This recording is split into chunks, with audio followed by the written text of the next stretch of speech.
'పుష్ప' సినిమాలో కేశవ గురించి తెలిసిందే కదా! గతంలో ఒక అమ్మాయికి సంబంధించిన సూసైడ్ విషయంలోనే కేశవని అరెస్ట్ చేశారని అప్పట్లో ఒక టాకొచ్చింది.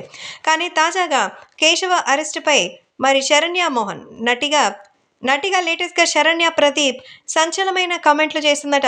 మరి సడెన్‌గా శరణ్య చాలా మంచిగా ఫేమస్ అయిపోయింది ఈ మధ్య.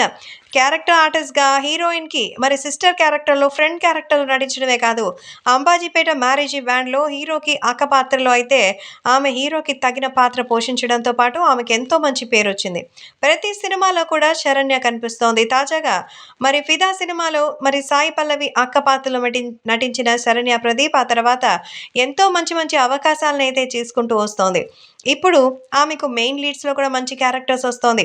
ఏది ఏవైనా ఇప్పుడు సినిమా ట్రిక్‌గా ఎంతో అద్భుతంగా తనదైన స్టైల్‌లో దూసుకుంటూ వెళ్తోంది. ప్రస్తుతం తన మీద అసభ్యంగా థంబ్‌నెయిల్స్ పెట్టి 'అంబాజీపేట మ్యారేజీ బ్యాండ్‌లో' ఒక న్యూడ్ సీన్ చేసినందుకు ఆమెని ట్రోల్ చేస్తున్నారు. అయితే ఆ సీన్ అంతా కూడా సినిమాటిక్‌గా చేసిన ట్రిక్స్. కానీ ఆమె అలా నటించేసిందని యూట్యూబ్‌లో ఏసే థంబ్‌నెయిల్‌లు పిచ్చగా పెడుతున్నారు. తనకి పెళ్లయింది, భర్త మద్దతుతోనే ఆ సీన్ చేశానని క్లారిటీ ఇచ్చింది. అయితే నిజానికి అందులో ఏం ఉండదు. ఏదో అసభ్యంగా ఉన్నట్టు థంబ్‌నెయిల్ పెట్టి యూట్యూబ్ ఛానెల్‌లు ప్రచారం చేస్తున్నాయని ఆమె చాలా బాధపడుతోంది. సో, ప్రస్తుతం చాలా వీడియోలకి రిపోర్ట్ కొట్టినా లాభం లేకపోయిందని వాపోయింది.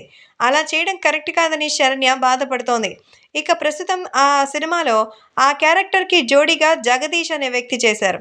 సో, ప్రస్తుతం ఒక కేసులో చిక్కుకోవడం గురించి అడిగితే దాని గురించి తనకేమీ తెలీదని, కాబట్టి కామెంట్ చేయలేనని తెలివిగా తప్పించేసుకుంది. అంటే 'పుష్ప' సినిమా తర్వాత ఈ మధ్య కాలంలో మళ్ళీ కేశవ కనిపించలేదు. సో, ఆ కేశవ తాజాగా ఒక అమ్మాయికి సంబంధించిన కేసులో అరెస్ట్ అయ్యారనిపించింది. అయితే 'అంబాజీపేట మ్యారేజీ బ్యాండ్' సినిమాలో అక్కని ప్రేమించేటువంటి వ్యక్తిగా అంటే సుహాస్ అక్కని ప్రేమించే వ్యక్తిగా మనకి 'పుష్ప' కేశవ కనిపిస్తారు. కాస్త ఒళ్ళు చేసినట్టు కనిపించినా ఒక ట్రూ లవ్ క్యారెక్టర్‌లో అయితే కనిపిస్తారు. సో, అయితే ఆ క్యారెక్టర్‌లో మరి తనని ఎంతో జెన్యూన్‌గా నటించారు.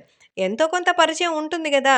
కానీ ఆ కేస్ గురించి అడిగితే మాత్రం నాకు దాని గురించి పర్సనల్‌గా ఏం తెలీదు. షూటింగ్‌లోనే పరిచయం అయిందంటూ చాలా ఈజీగా ఎస్కేప్ అయిపోయింది. అంతేలే, ఎవరి ప్రెషర్ ఎవరు తీసుకుంటారు చెప్పండి?